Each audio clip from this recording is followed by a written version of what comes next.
It all begins in the quiet embrace of the forest, where the trees stand tall and the earth whispers with the wind. A doe, after months of carrying her young, finally gives birth. In the early moments of life, the fawn is a fragile, trembling creature. Its coat is spotted, designed by nature to help it blend into the dappled light of the forest floor. Eyes still closed, it learns to stand on its wobbly legs, relying on its mother's gentle support. The doe licks her fawn, cleaning it, comforting it, and keeping it close in the warmth of the forest's cover. In these first few hours, the fawn's survival depends on its ability to stay still. Predators are always lurking, whether in the sky or the underbrush. The doe knows the danger all too well. She watches over her newborn with fierce protectiveness, ready to defend it with her life. As days pass, the fawn begins to explore its new world. Its legs grow stronger, and its senses sharpen, but it still stays close to its mother, who leads it through the shadows of the forest, teaching it the ways of survival. The fawn learns to remain still and silent when danger approaches. It hides in the tall grass or under thick brush, blending with its surroundings. Life is a delicate balance. A hungry predator like a wolf, coyote, or even a lynx could be lurking nearby, its eyes searching for any movement. Even birds of prey, like hawks or owls, may circle above, waiting for a vulnerable fawn to wander too far. The forest can be an unforgiving place, where the smallest mistake can cost a life. As the months go by, the fawn grows stronger. Its spots fade, and its coat turns into the rich, reddish-brown fur of an adolescent deer.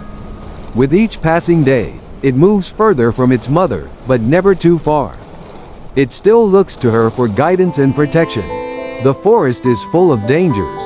The trees provide shelter, but they can also hide danger. A male deer, known as a buck, may be seen grazing in the distance. During the rut, the mating season, bucks become more aggressive, fighting over mates.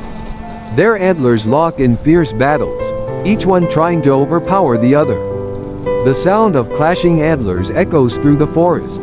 The young deer must be cautious, for the adult bucks are not always friendly. As winter approaches, the forest begins to change. The once vibrant greenery turns to frost-covered branches and snow-laden ground.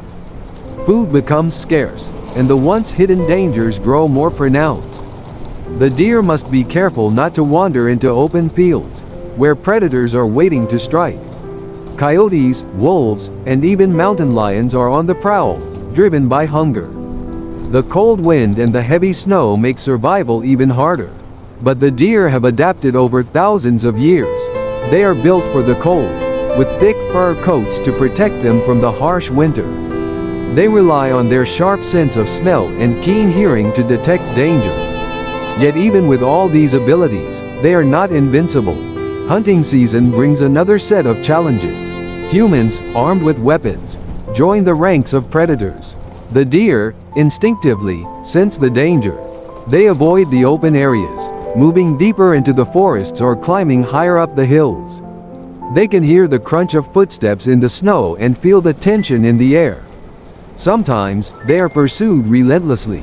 The chase is a race for survival, and only the quickest, the most cautious, and the most alert can evade capture.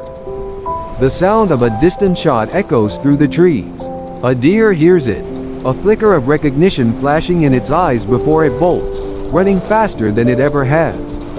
The pounding of hooves against the earth, the wind rushing past, it is a fight for survival. For the lucky few, the hunt ends in safety, but for others, it is the end of the line. For many deer, their journey ends before they reach old age.